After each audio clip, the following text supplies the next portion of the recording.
at the end of the day, we tried really hard because we had to do things that were outside of the box. And people really liked it. And then we always stayed very focused on trying to provide a great product. What I say, a great wine and now beer wrapped in a great experience. And that's always been our goal. At this point, we've shifted that slightly. Coming out of COVID, we now say that, you know, you come here and you'll find an experience as great as our wine or as great as our beer. It's the same idea. It stayed with us. And by doing that, people know that Barrel Oak cares about them. We care about the community, and we're always going to do our best to give them great experience and great product. Yeah, and that's what they're looking for. Yeah, I mean, you don't make it complicated, and it's been part of the challenge of COVID. It's made it a lot more complicated. We want to keep it simple, but it's hard to keep it simple in these complex days. But we still really are focused on giving people a great experience. Welcome to the Heart of Fauquier podcast. Here you'll learn the stories and tips from local business leaders and entrepreneurs who make up the heart of the community. Discover what makes Fauquier so wonderful and be inspired by the journey of local success stories. Now let's join Austin, owner of Bedrosian Cleaning Services, as we hear from today's special guest. Welcome to the Heart of Fauquier podcast. Today we have a very special guest here at Barrel Oak Winery with Brian Roeder, and we're going to talk a little bit about his story, what he has going on here. I know they've had a crazy year because of the industry that they're in, but we're kind of on the other side, so it's exciting to just see how they've pulled through and how we're going to look into the future. Just before we get started though with the interview, I have a small announcement that I said in the last episode, but just in case you didn't catch that, we have an online store starting for the Heart of Fauquier. So we're going to have gear like our shirts, mugs, water bottles, lots of fun stuff, hoodies. So that's going to be a lot of fun for you guys to be able to get those. And they have different features, just supporting local businesses, you know. Very cool. This community is really great about supporting local business. Sure is. So I think people are going to love that, just to bring even more awareness to it.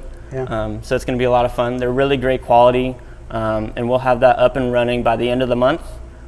Stay tuned for updates on that. We'll post things on social media and whatnot and get these things out to you guys. So looking sharp. Yeah, it's a really great shirt.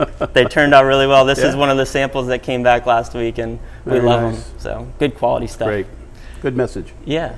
So we can get started with our interview here. I'm super excited to talk to you. I've heard great things about the winery and you as a person. So why don't you first off tell people who you are and what you have going on here at Barrel Oak Winery? Sure. So again, my name is Brian Roeder.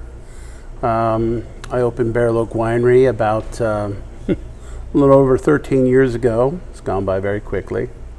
Opened up Barrel Oak Winery so I could move to the country and live on the land. It was a dream of mine when I was about 15 to maybe have a winery someday. And I was out in California where I grew up. And I thought maybe if ever that would happen, and it was a pipe dream, I thought. Yeah. It would happen up in Napa or Sonoma. I grew up in Santa Cruz on the coast. And I came out here for grad school back in '95 and met someone, we got married, and turned out she and I shared this dream of maybe growing grapes and making wine. And so the deal that we worked out was that she would make the wine and grow the grapes, and I would develop and run the winery. The reason why I started to say restaurant is because I used to be in the restaurant business. Okay. I was in construction and project management, but a lot of other things too, not-for-profit management and board management. And so that diversity of skills, that kind of entrepreneurial background, I thought could really help me with this particular type of business. Yeah. But I had no idea how much it would help me because it's a very complex business to be in. One of the really interesting things about wineries is that I tell people they're they're like Standard Oil in 1900. They're vertically integrated businesses, Right. but run by moms and pops. So we're farmers. Standard Oil, they pull the oil out of the ground. We grow grapes. We're the producers. Standard Oil, we manufacture gasoline and oil products. We make wine, a finished luxury product that's consumable, so it's highly regulated. Just because you build a winery doesn't mean they're going to come, so you got to market the heck out of the thing. Yeah. Then you got to have a way to sell it. You got to have a good sales plan, a good retail program. If you're in the wholesale business, which not all of us are, but if you are, that's a whole different animal. And then you got to run the business that runs all that. So it's a very, very interesting business to be in as an entrepreneur, and I've learned so much. It's been extraordinary to meet the challenges that I've faced over the last 13 years and still be standing.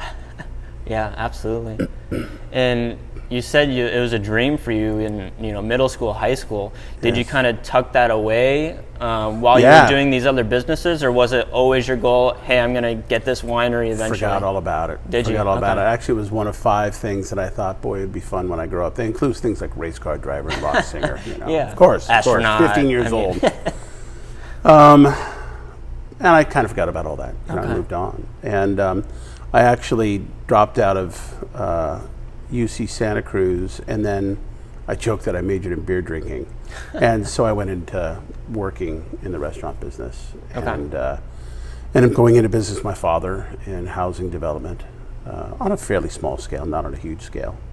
And when I finally got back to school, got my degree, that's what got me out here at Georgetown. And totally different field, School of Foreign Service. So, long and the short of it is that it's just very kind of varied, path that gave me a lot of lifetime experiences, which have definitely been useful in both developing and operating this business, that's for sure.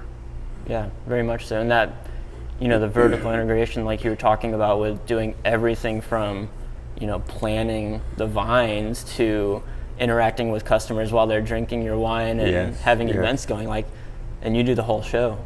Well, it's you and your team. You look like you're too young to remember this cartoon, but there used to be a cartoon back in the late 60s and early 70s called Squiddly Diddly, and it was an octopus, a squid, octopus, whatever, 8 legs, and definitely for the first several years, I'm going to shut my phone off, I'm sorry.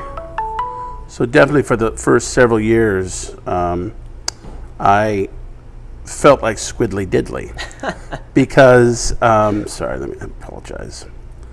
Shut this off, thank you, I'm sorry about that. That's okay. I felt like Squiddly Diddly because I felt like I, was doing all these things at once. The real success of Barrel Oak has come from, over the years, my ability to go out and, bring in people who've been able to take over components of the business, and really take responsibility for those 5, 6 businesses I was talking about. I can't be intimately, directly, daily involved with all of those components. So I have people who handle big chunks of that, and that makes it work. Without that, it'd be a lot more challenging, that's for sure. A lot more challenging. Definitely. Having done it, as we've grown, it would be very difficult now for me to continue to have my finger in everything the way I used to. Yeah.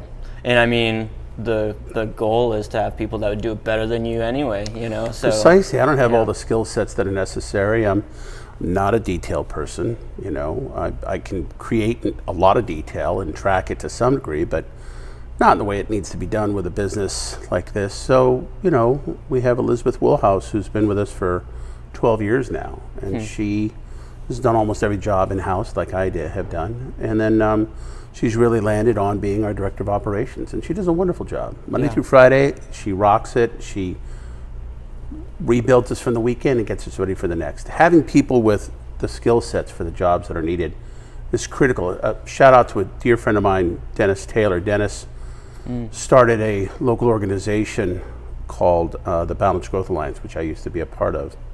And we were quite active back in the mid-teens. And, Dennis runs a program called Continuum, which is a monthly program. I was in it for a little over a year, about a year and a half. And Continuum takes you how to be effective when you're in business, approaches to it. And one of the things I took away was that, identifying the needs of the business and then finding the right people to fill those needs is one of the secrets to being successful in your growth, right? Prior to doing Continuum, I'd always just looked around to see who I had who was effective in my team, and I'd say, well, would you like to do this? I have an opening. I'd say, well, gee, I think I really need help with marketing. Let me look around. Okay, well, this person's doing a great job, serving wine. Do you have a little marketing, or you interested in marketing? Yeah, well, great, do this job, right? And it's not the most effective way to do it. So having people who are really the right people for the jobs that are needed is key. Really, it's worked very well. Yeah. Yeah. But that's also a little uncomfortable, because you were picking the person because you liked them. You already saw they were doing good, so you're going to give them the next step. That, that could be easily anyone's first thought to do that, but you got to really kind of turn it and think differently about it then. Well, obviously the owner, the entrepreneur, it's generally their vision that really fundamentally drives the organization. And the role that I have increasingly played has been one of leader in the organization, right?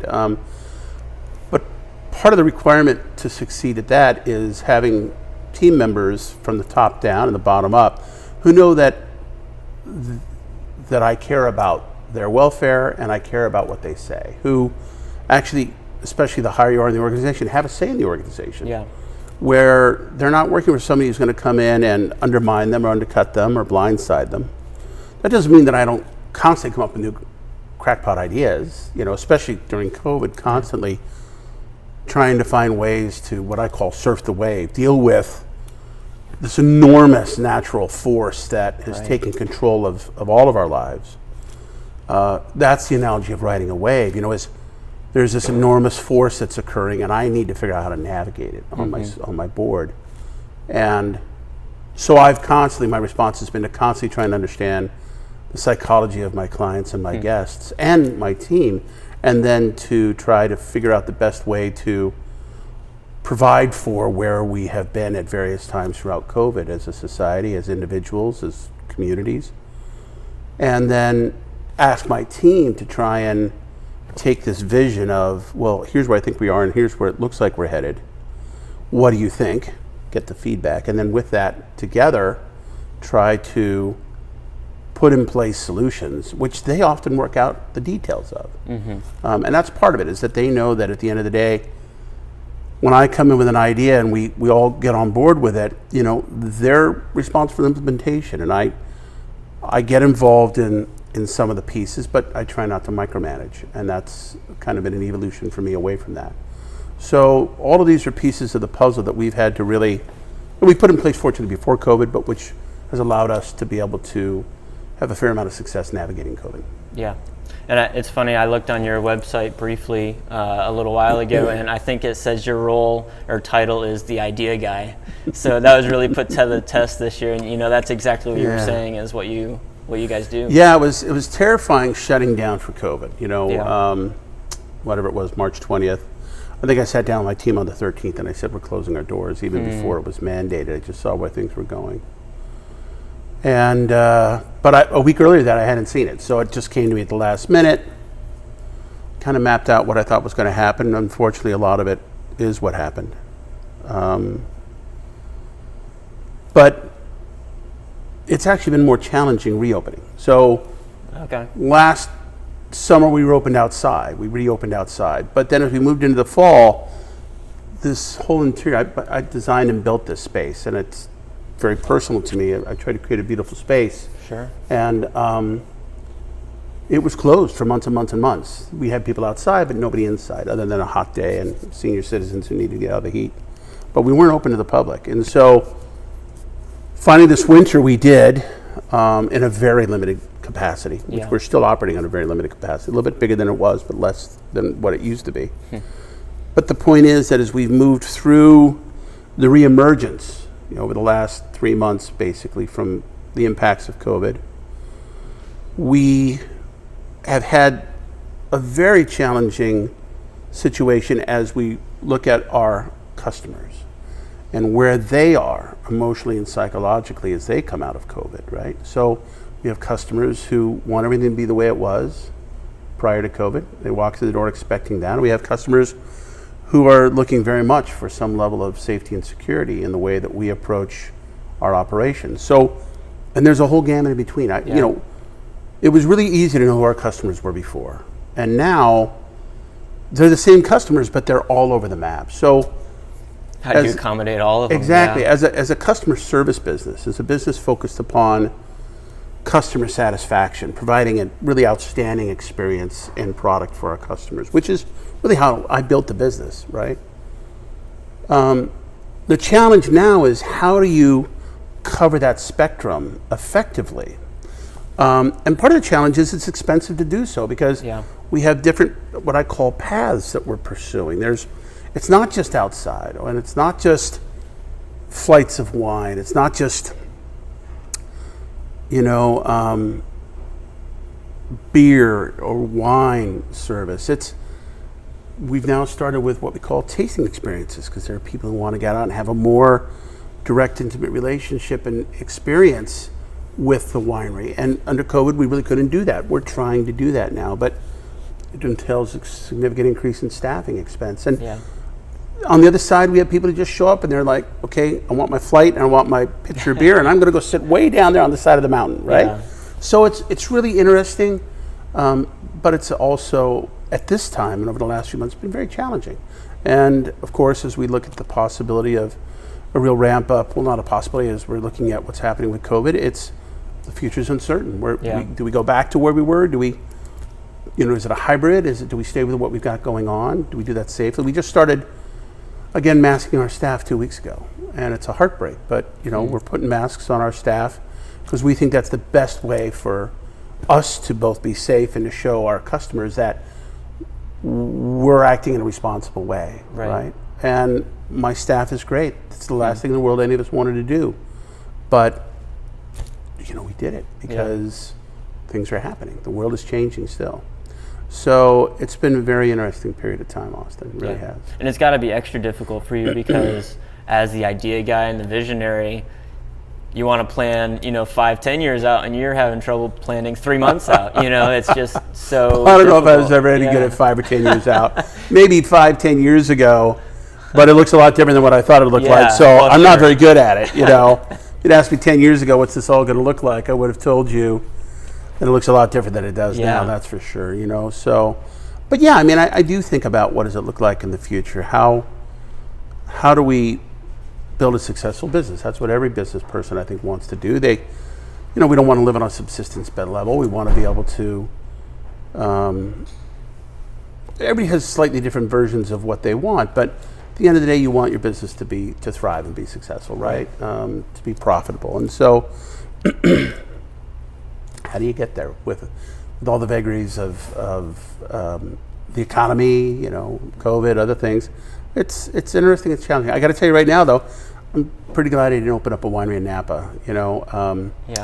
There was a report here about 6 months ago that insurance policies had gone up tenfold for some people. Oh my goodness. I pay $25,000 a year in insurance. If my insurance went to $250,000 a year, I'm not sure I'd be in business anymore. Yeah, that's a lot. And a lot of those wineries out in Napa are mom and pops like we are, in spite of the big wineries and all. So, it's. There are times when at 3:00 in the morning I've asked, do I want to stay in business? And the answer's always been yes. But the challenges have, there's a lot more gray hair here than there was a few years ago, that's for sure. Yeah. Very cool. Well, looking back kind of more pre-COVID, I guess, I know you guys are very, at least nationwide, maybe worldwide, known for just having really great quality stuff. And being a great winery with different awards and everything that you guys have gotten. How have you guys separated yourself? Because, gosh, Virginia is a huge winery place, a huge, craft beer place, and you guys have separated yourself. You might be humble about it, but there's no arguing you've done something different here. Well, I've always we have different aspects to our personalities. I'm not good at certain things. Other things I'm better at. I've always been somebody who's willing to take risks and be innovative, right? So when Barrel Oak came in, we created something of a new business model for the wine business. I tell people there are two kinds of wineries. There's the village and there's the chateau. Okay. Chateau, you go in, it's all about the wine, reverentially even.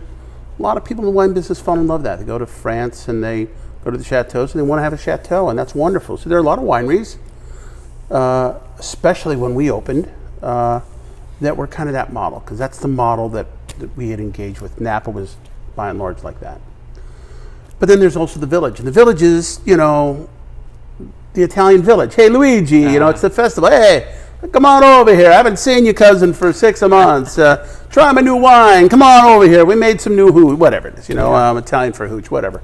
You know, I've been saying for years that Barrel Oak is the village, right? So what does it actually mean? So when we came in, we didn't know, we hadn't spent our lives in the wine business, going to wineries. We were just like, let's start a business and let's have it look like sharing wine in the living room with our friends and family, right? So we did things that oftentimes hadn't been done, and we put a bunch of pieces together that really weren't done.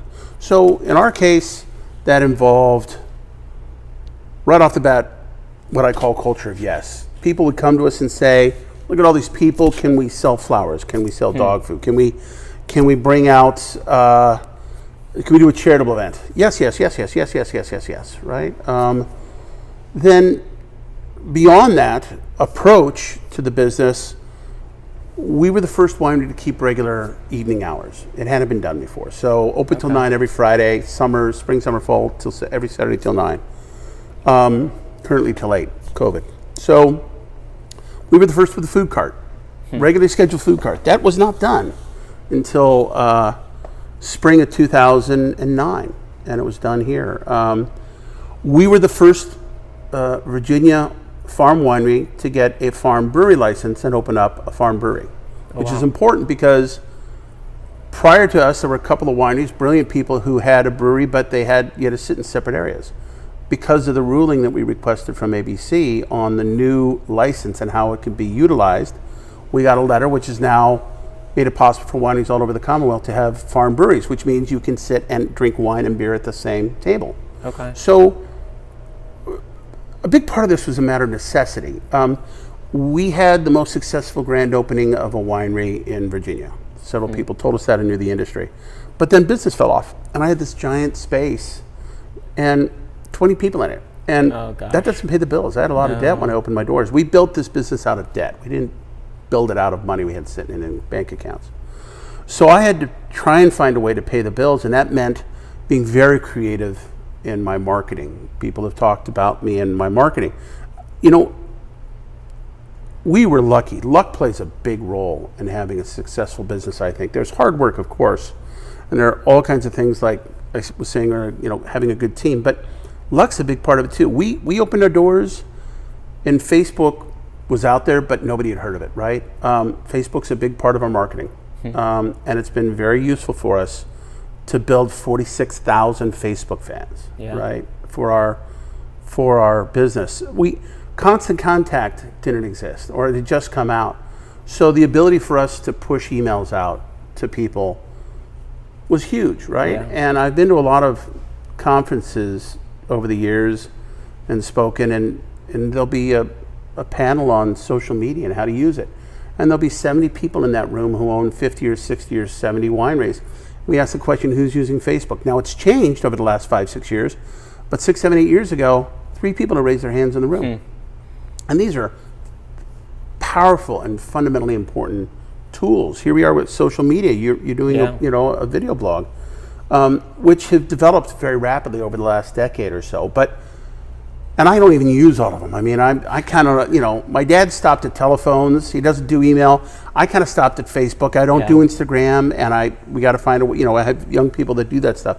But at the end of the day, we tried really hard because we had to do things that were outside of the box. And people really liked it. And then we always stayed very focused on trying to provide a great product. What I say, a great wine and now beer wrapped in a great experience. And that's always been our goal.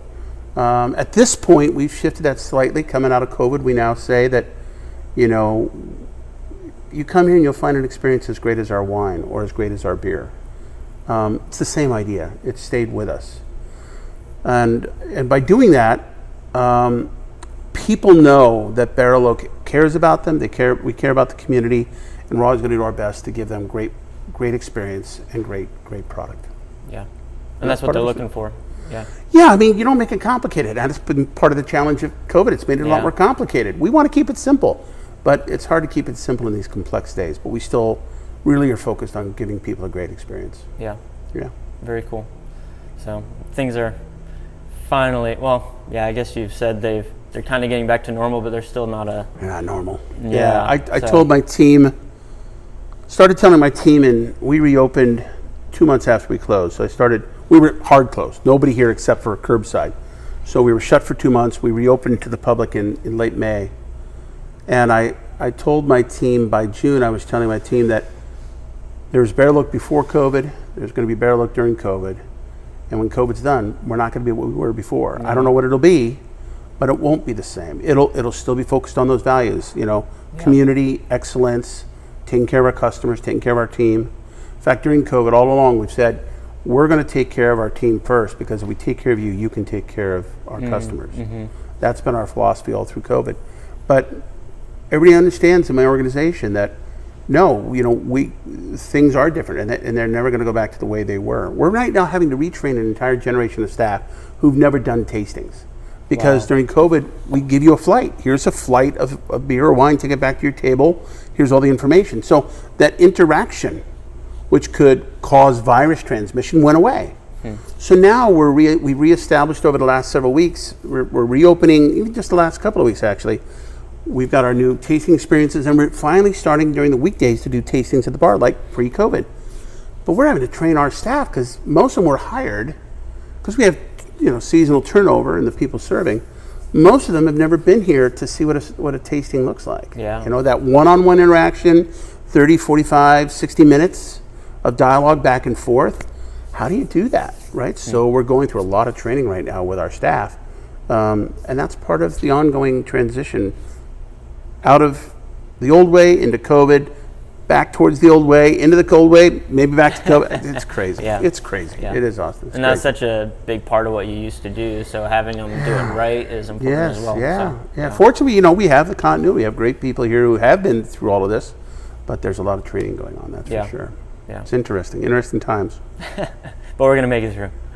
We are. I don't want to make it sound like we're going to ride the wave. But we're all riding the wave. I know you've had challenges too. We all have. Sure. By the way, kudos to you for starting this up in the middle of COVID. I think. Thank you. And your business, and the business you and your wife have started. You were telling me a bit about it. I have a lot of respect for someone who looks in the jaws of this thing and says, you know what, we're going to take the leap of faith, and we're going to believe in ourselves. We're going to start a business. We're going to be successful at it. So really, kudos to you. Yeah, and thankfully, I think I'm not alone, because I think a lot of people have taken this last year and kind of rethought where they're at. I think you're right. Am I in the career I want? Yes. Could I start a business? Could I adjust my business? Yes. There's a lot of thinking going on, thankfully, and hopefully people can make these steps to be doing what they really want to do and what they can be great at. I think that is going to be part of one of the positives. It's freed so many of us from, I've been lucky. I've been able to do this pre-COVID, but so many folks, I think, being freed from the perception that, they got to climb in the car, go down the freeway, go to that office. It's like, well, look, if I don't have to do that, what am I going to be when I get to being what I want to be? Yeah, when I grow up. Yeah. Still haven't. Yeah. So in this last little section here, I want to talk about one thing. With your history as an entrepreneur, especially with the winery, but with things in the past as well, seeing quite a bit of success and everything, what have been the biggest attributes or habits or mindsets that you've focused on that you would attribute a lot of your success to? Yeah. Well, when I was designing this, working with my business partner, my ex-wife, we talked about what we wanted to be when we got to where we wanted to get. And I think it's so important. I've talked to so many people over the years about starting their businesses, not always wineries. And what struck me is the number of people who haven't thought about what they want the business to be when it's successful, when they get to that place where it's running the way they want it to run. What's your vision for not just having a business, but what that business becomes, right? And it's not about years, it's not 5 or 10 years out or 20 years out. It's just a matter of kind of integrating your own values and your own vision with the actual design of the structure of the business. Okay. There's an old saying, form follows function. You can flip it and say function follows form. But to see the connection between form and function, you've got to think about what that business actually should become based upon who you are. And a lot of people don't have that kind of that question. They don't ask that question and they don't engage in it. A lot of people do, but I think it's key to do that. The other thing that I think early on came up was, as we did design this, we came to a decision about size and scope. If we bought a different piece of land over by Middleburg, we might have been a much smaller business. But on this piece of property, it made sense to scope and size to this size. Plus, I'm a bit of a megalomaniac. So, but no, seriously, we looked at the site and its opportunity here on 66. We said, okay, here's what we think we could accomplish here. And pretty quickly, even before we opened our doors, it became clear it was actually bigger than just us. It was bigger than us and our dreams and our vision. And I think the key thing is we decided to some degree to make it, because of the scope of what we were doing, to not just make it about us, to make it about our customers. You know, we have our values, we have our vision, we have our goals, right? But at the end of the day, it's our customers that we're doing this, because they're the ones who are paying the bills, right? I pay the bills because they pay for the wine. So what do they want? What is the customer really, really looking for? And how do we make sure we're always an organization that's geared towards providing that to them, right? And that gets back to some of the early discussion about, you know, how we're dealing with COVID right away. So that was really critical. And I think that, as I kind of alluded to earlier, most of the businesses, and I didn't allude to this, but most businesses in Fauquier are micro businesses. Right. 1, 2, 3 people involved in the business, often the owners of the business, maybe 1 or 2 employees, and that's a micro business. We're a small business. Barrel Oak's a small business. We've been a micro business a good chunk of our histories, the first several years of our business, just a handful of employees. But having a business which really engages with your team, whether it's just a couple of you guys, spending the time to really understand where they are, empower them when you do have employees, to have their backs, to support them, to be there for them, that's critical. There's no question about it. And one of the pieces of the puzzle is really keeping your book squared away because you know, a lot of small businesses start out and they don't focus on the books, or they do and it's very limited. And if you're successful in growing, there comes a point where you really need to be using QuickBooks. You really need to have a bookkeeper and an accountant. It sounds crazy here. I'm saying, you know, gotta have an accountant, but you know, you really do, and it costs money. But if you don't do that, when the time comes that you are successful and you want to sell your business 5, 10, 20 years later, you can't provide the data necessary to have somebody say, I want to buy this, right?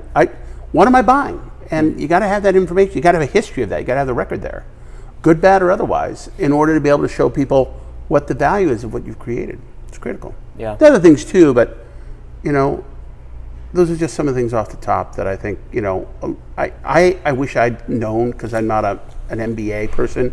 I wish that I'd known earlier, and some of which I did obviously have the right feeling about and did, and I'm glad I did. Yeah, absolutely. And we actually recently interviewed someone who has a bookkeeping business. So, oh, really? Yeah. NJP Accounting, Noah over in the Plains. So it's an important piece of it. So sounds really mundane, but it is a piece of the puzzle. Giving back to the community is critical too. I mean, from the beginning, we were lucky. We had a business where we could give a lot to the community, and I think it really helped us for people to know that we care about this community, even though I came in from outside, from South Arlington, and before that California. It's a great community, and I'm always surprised there's a fair number of people out there who just somehow don't think that they need to give back. Yeah. But the community surrounds us and it supports us. We're definitely a part of it. So doing what you can through benefits and charitable activities and engagement is critical to giving back what it is that this community has given us, which is a wonderful place to have a business and a home. Yeah. I think that's so important, and you're doing it. I mean, again, hats off to you. You're doing things that reflect that. And when I was very involved in the local community several years ago before having my son, which is a big part of my focus now, my family. But back in those days, it was a very limited number of people who really put a lot of extra time into the community. And just, I would call it the 0.5%, and just doubling to 1% is a huge impact in terms of the quality of life of our community. Having just a few more people who just give a certain amount of time to the community. And if I could wish anything for this community or any others, just a few more people who somehow find the time during the week to just give 3, 4, 5 hours a month in order to just focus on our community and make it a better place. It's huge when people do that. We have a community where a lot of people do that, and it's a wonderful place. Imagine what would happen if twice the number of people did it, how much better our community would become. So, fortunately, from the beginning, we were in a position to be able to give quite a bit back, and I think that was one of the smartest things that we did from the beginning. Yeah. So kind of, recapping with us, so you talked about, obviously, especially your first couple of years, there's something about a grind that you just got to do. Everyone knows when you start a business, 100 hours you grind. a week. Yeah. And sound familiar? Yeah, a lot. But you got to take the time to take a step back, and you were talking about vision or purpose, just talking about like what's your business really here for? Yeah. What are you going to do? You talked about have it reflect your own values. Have it reflect who you are. Yep. Having your values is important. Because that's how you make all your decisions. Yeah, if you don't have those, you kind of otherwise you're kind of on two paths at once, and that doesn't work because they can go in opposite directions. Yeah. Here's the business I'm trying to create, but it doesn't reflect my values. Here are the values I have. Make sure those two are aligned. Yeah. So you got to force yourself to kind of take a step back. And then you talk about caring about your people that work for you, people in the community, figuring out what their needs are and giving back. Yeah. And then good old bookkeeping and knowing your numbers. Just to bring it down to the most basic level, So, pretty much. Yeah. And those are all really important that I've already seen. So hopefully, in our endeavors in the future, whether it's, what we're currently doing or any new stuff, we got to keep that in mind Well, you or anybody who's watching, if ever you're really trying to move to the next level or you're struggling with where you are, I'm not here to plug Continuum, but it's a great program for community members to business people to be able to really get some insights into how to take their business to the next level. And we have those resources in this community. Economic development has some great people. The Chamber's doing wonderful work. Michelle Coe is just the incoming chair over there, and she and the team around her are just very focused on small business and really serving our community in spite of the challenges of COVID that the business community and the Chamber have gone through. There are just so many wonderful resources in this community for us as business people and also as members of the community. And there are an incredible number of community-based organizations. The Path plays a huge role in bringing enormous resources to the community to help in a variety of ways. So it's a fantastic place to live. It's a wonderful, I'm so glad that this is where I landed rather than one of the surrounding counties to open this business. It's no regrets whatsoever. It's been a wonderful community, very supportive of Barrel Oak over the years and me personally. Great. Yeah, thank you so much for everything that you've done with your business and the community, and thank you for your time. I know time's a big deal, especially being able to talk to you. I just have spreadsheets up there that never go away. Yeah, but I appreciate you visiting with me. Well, thank you, Austin, and I hope folks will consider when they see this coming out soon. It's the harvest coming up. It is. I was just telling you, the winery owner this morning, it's the most exciting time of the year for me. I'll be driving to other vineyards to pick up grapes. We have 30 acres here growing grapes. We'll bring in probably around 80 tons off our property this year. We'll crush and ferment probably about the equivalent of about 7,000 cases of wine. Wow. It's a very hands-on business, and it's, for me, the time when we're harvesting and bringing in the fruit and making the wine, even though that's not my primary focus. My time is spent making sure this business pays its bills. Still, it's just the best time of the year. It's a gorgeous time, the fall. Yeah. And I really do hope people who see this will consider coming out and supporting Barrel Oak, because it's still a challenging time, but also having a wonderful time here. We've got the best pizza around. We've got oysters right out of the bay every weekend. A variety of folks, craftspeople and whatnot, who periodically come out. Wonderful award-winning beer and amazing award-winning wines. So trying to be the whole deal for folks. Yeah. So come out and experience Yeah. Barrel Oak and Yeah. give them your support. And thank you guys for all the support that you do give local businesses.